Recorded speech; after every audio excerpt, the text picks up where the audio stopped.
Reigning champions Kingston College continued their perfect start to the ISSA Manning Cup campaign with a 3-0 win over Calabar at Red Hills Road on Saturday. Dujon Richards opened the scoring for the Purples in minute number 20 of the contest. He then ensured it would be 2-0 at halftime with a 33rd minute strike.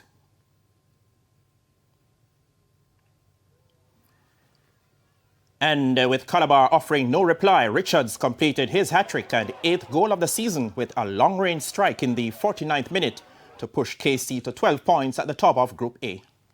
Goal 3 points. He couldn't really ask for more, and we created a lot of chances. And defensively, I thought we were okay, so I'm very pleased. I mean, they're a quality team, and with the one individual really changed the game for KC today. We had earmarked him to be marked closely, and if you don't mark quality players close enough, they are going to damage you, and that's exactly what he did today. As you noticed that when he came off the field, the game changed totally, and we had more possession of the ball, and they weren't really threatening at all. So, you have to look at quality players and shut them down, and this kid is pretty special. Over at the Anthony Spalding Sports Complex, Charlie Smith got the better of Haile Selassie 2-1 to remain unbeaten and spoil their opponent's undefeated start.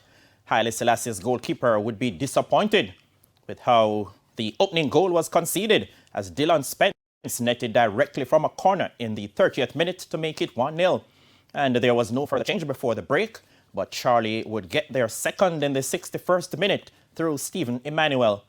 Siobhan Brown got Haile Selassie's consolation in the 90th minute. There we go.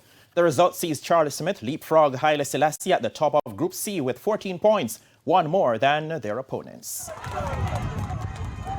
Well, my assessment of the game is it wasn't a pretty game, but we get the result that we needed.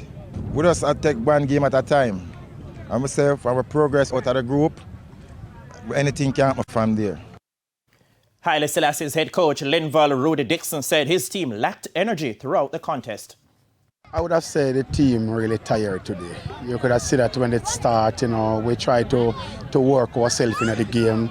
This huge pitch really, I wouldn't say affect us that much, but I think, whenever angle ourselves, always should, and so on. Hence, it was a hard game today for us, but we get some chance though, I think, early in the first half and then, then the last one, the last goal that we score. But all in all, I'm not going to kill my team, I think they try, and today, Charlie deserved it.